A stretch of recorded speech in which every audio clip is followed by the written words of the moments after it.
ভৰসা সত্যৰ পৰাই আৰম্ভ হয় আৰু সত্যতা শেষ হ'লেই ভৰসাও শেষ হয়।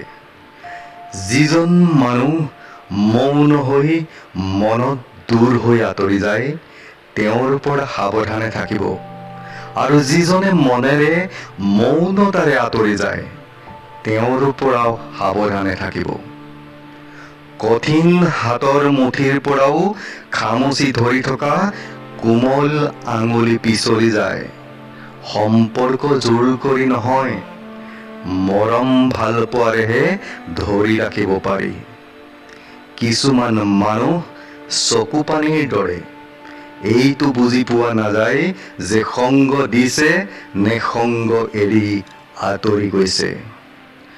প্ৰতিটো দুখেই এটা নতুন শিক্ষা দিয়ে, আৰু প্ৰতিটো নতুন শিক্ষাই মানুহক সলনি হ'বলৈ বাধ্য কৰে। প্ৰেমত লালসা থকাসকল সফল হয়। লালসাহীন প্ৰেম কৰাজনে কবিতা পঢ়ি থাকিবলগীয়া হয়। যাক আমি বেছি মৰম নকৰোঁ তেওঁকেই বেছি কথা কওঁ, যাক মৰম কৰোঁ তেওঁক কথা নকওঁৱেই।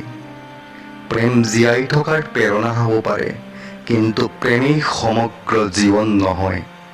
প্ৰেম মাথোন পুৰুষ আৰু নাৰীৰ এক মধুৰ সম্পৰ্কৰ এনাজৰী। যিয়ে তোমাক সঁচাকৈ ভাল পাইছে, এই দুটা প্ৰশ্নৰ উত্তৰ তোমাৰ পৰা নিশ্চয় বিচাৰিব।